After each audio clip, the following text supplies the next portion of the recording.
Thank you guys for coming back to Cobra TV. This episode is brought to you in part by our Patreon supporters who are supporting this channel in amazing ways, and from the subscribers who are just simply subscribing, one of the easiest and best ways to support the channel here on Cobra TV. And we're going to be talking about Star Citizen today, and this is going to launch the campaign that we're going to be doing with Star Citizen, because I'm so excited about this game. So excited that, you know, there's so many YouTubers out there talking about Star Citizen, and every single one of those channels are amazing. Every single one of them are just truly amazing, spreading the word of this awesome game. I just simply want to talk about it. I can't hold my tongue anymore about Star Citizen. And they're truly doing some amazing things. I'm going to be playing a quote. Then I'm going to be playing it quite often in many episodes of Star Citizen, because I think is one of the best quotes that I've ever heard from any game developer. And we're going to go ahead and play that clip. We are not making animation for a game. We're making animation for a universe.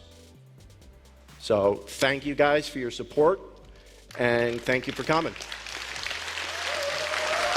You guys have heard the saying before. It's all too familiar. Born too late to explore the Earth, and born too early to explore the universe. But with that quote that he just said, they are making a digital universe to explore with planets that are life-size. Planets that are going to have procedural cities on them. They're going to have villages in them, manufacturing facilities on them. They're going to be the size of Earth and bigger. To scale, like literally to scale. The travel time between planets in the same solar system could be quite vast. And they're going to have a crowd simulator. When you land on a planet that is highly populated, there will be crowds. There will be a living, bustling scene going with people doing shopping, carrying items to here, to there, selling, buying, trading. And that is something that is truly amazing. Truly amazing. The exploration in this game and the photorealistic aspect of this game is beyond anything that I've ever seen. Now today we're going to be talking about, this is going to be kicking off a segment that we're going to be doing in addition to covering every aspect of Star Citizen that I can possibly muster up. We're going to be talking about the star map. We're going to go through every known star system, and we're going to be looking at them on the star map that is on starcitizen.com. And so this is going to be that. But we're also going to be covering everything we know about the ships. We're going to be covering everything that we're going to be making a video about the Outlander Pioneer. And that, to me, is something that's truly they're making a universe and giving us a way to colonize this universe.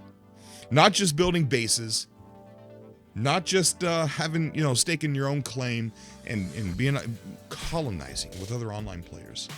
Imagine what this game's going to be like years down the road. A lot of people are calling Star Citizen a scam, and that they're full of delays and full of promises.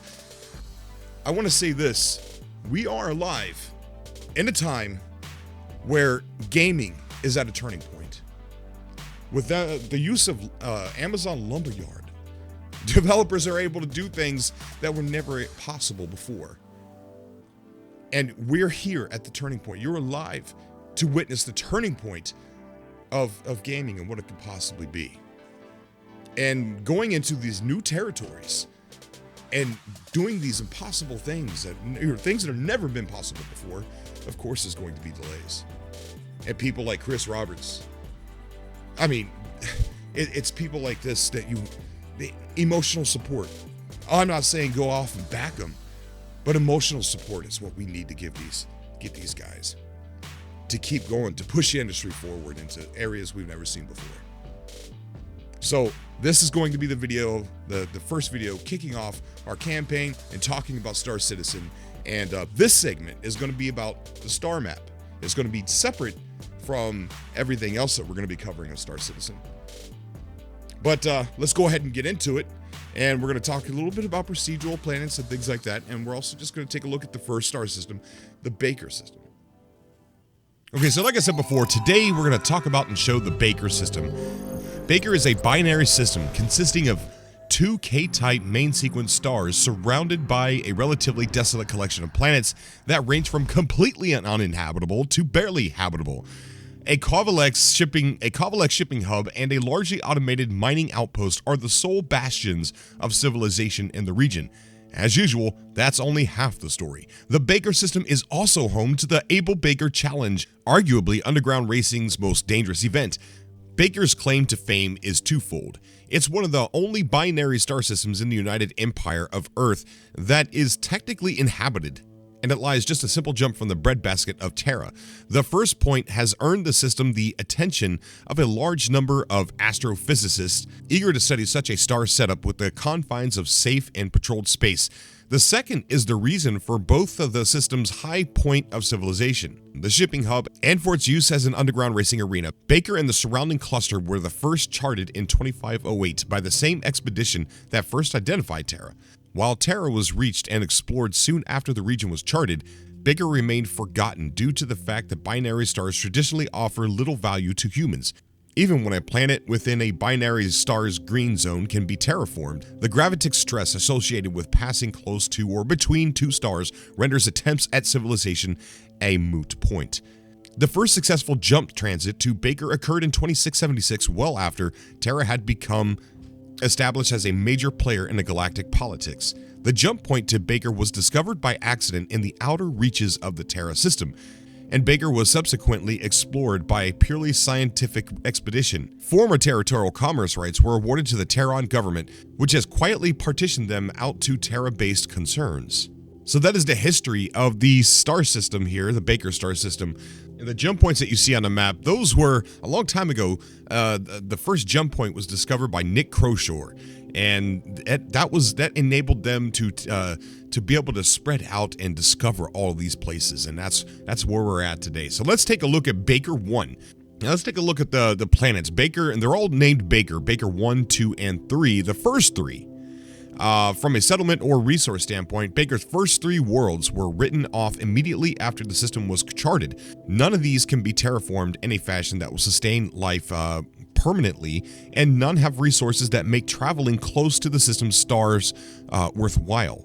Baker 1 is a small planet with a dense iron core that is dangerously in close orbit around Baker's 2 suns. This proximity leads to an unstable orbital trajectory, and scientists say that its orbit will steadily decay until it's subsumed by the larger star within the next 150 million years.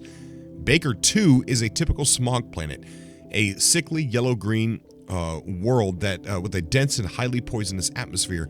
While it's not significantly crushed by the star's gravity during its rotation, Baker 2's atmosphere is so unsupportive of human life that terraforming has never been a serious option here. In fact, the toxic mix is also incredibly corrosive to standard spacecraft hulls.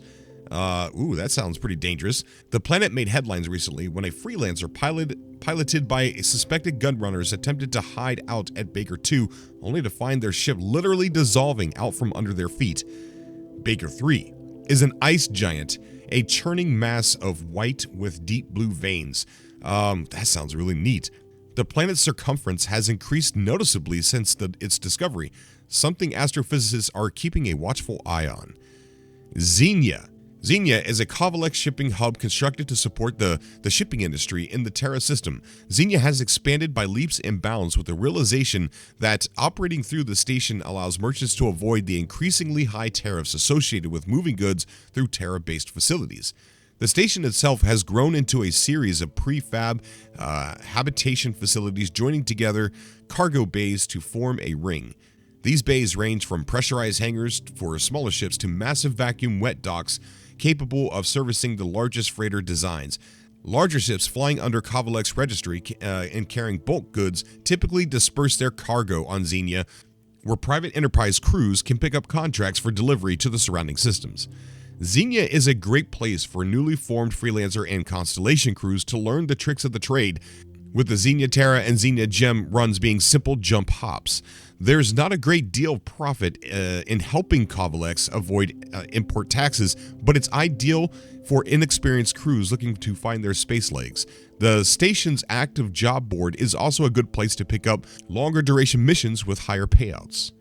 Baker 5. The final planet in the Baker system has no atmosphere or magnetic field, but it is home to very dense mineral deposits. Shubin Interstellar has been granted claim rights to the planet, and a mining outpost named GIO is now the planet's single feature. Spacecrafts can come and go from GIO, although the Shubin constructed facilities on the planet are Spartan at best. But the system is more known for its race, its dangerous race. While Baker's 3 inner planets may be useless in any formal sense, they have taken on new life as one of the galaxy's most dangerous unofficial racetracks. The Able Baker Challenge, held once every 6 months on a date unannounced to the competitors only 24 hours before start time, pits pilots against each other on Baker's innermost planets. The challenge consists of 3 legs connected by quantum travel phases which can only be initiated at specific locations. First, pilots must navigate the space that surrounds Baker 3, which is filled with dangerous ice crystals that can impair instrumentation and severely hamper visibility. The second stage is called Breathing the Vapors. This segment involves ringed targets that are placed very close to Baker 2's toxic atmosphere. Pilots must navigate the course carefully to avoid hull damage. Finally, pilots must make their way to Baker 1, where the final leg is a weapons-free race. Unlike more civilized events, racers are not immediately disqualified for the destruction of an opponent's ship, although pilot kills are still forbidden. This makes for one of the most dangerous competitions in the galaxy. Navigating the course is considered a badge of honor among underground racers. Although official racing teams avoid the Able Baker Challenge for the most part, it is an unofficial race organized by unknown concerns. The challenge has no rules concerning weapons or other safety procedures other than the final weapons-free stage. Especially competitive racers have been known to gun down opponents even in the early race phases in order to gain an edge. Visitors should also be aware that the underground nature of the challenge has led to a significant number of casualties among amateurs. With Terra only a jump away, there tend to be far more of these amateurs than would typically be expected. Baker's inner band is littered with the destroyed remnants of freshly purchased racing ships. So that sounds amazing. The star map, which I'll put a link down below so you guys could go check it out for yourself. The star map, these are life-size planets, folks. These are going to be, there's going to be eons of years of exploration on these planets. It boggles my mind how big and vast this game is going to be, and the lore and story that they're setting up for these star systems. These guys are working hard at creating something truly amazing. Well, that is it for the first episode of Exploring the Star Map. We haven't got a name for it yet. Maybe you could help us out with that. And that's the first episode, and there's going to be many more coming up in a few days, weeks, months even. But I do want to take this opportunity to thank my Patreon supporters for helping helping with everything that you've been doing here, with equipment, and getting things set up. We've come so far ever since you guys have been supporting us on Patreon, and we could go even further. If anybody out there is wanting to jump on board on Patreon, there's reward tiers. We're still going to be doing the subcast, so you could get on, and if you're a Patreon supporter, you can come right on the subcast and call in to the show, and you don't have to wait in line. If you're a Patreon supporter, you get on immediately, no questions asked. And there's even rewards where you can help design an episode and either make me read your script or come on the show and do the episode with me. So there's that reward tier as well. Plus, we're going to be adding a blooper reel, as these start to get made. There's going to be bloopers. Of course there are. I mean, it's me. Come on. And so you'll have access to the behind the scenes, and you'll have access to the bloopers, to the embarrassing things, me messing up my script and maybe popping off a curse word or something like that, dropping something, breaking something, spilling something. Who knows what's going to happen? And so you'll have access to that as well. We also need a new PC. As you know, Sean Meowie the cat has destroyed our PC, and we can't play Star Citizen at the moment. So we need a little bit of help funding for a new gaming PC so that we can get back into Star Citizen and start having fun. And then there's also something I've got planning with the Outlander Pioneer. We are kicking around the idea of having a Patreon supporter colony, to where maybe we can get a reward tier, to where if you're part of that reward tier, we can be a colony or starter colony with those Patreon supporters when the game comes out. And that'll be a series on Cobra TV. I think that's exciting. It's still an idea. We're still kicking it around. Not sure. Let me know down below what you think. Check us out on Patreon. We're going to be adding a video there pretty soon. And we're going to be adding some more reward tiers. And we're going to be reconstructing some of the reward tiers as well. If you are a Patreon supporter and you are owed a reward and you haven't contacted me, what are you waiting for? Come on, contact me. Put me to work. Come on the show. Design the show. And as always, you will be on the end credits of each video. So I want to again thank you so much for all of your support. You mean the world to me, and you're helping mold this show. As always, I love you guys, and I will see you all. Whoops. Oh, there's a blooper, but I'm going to keep that one in. We will see you all in the next video. Until next time.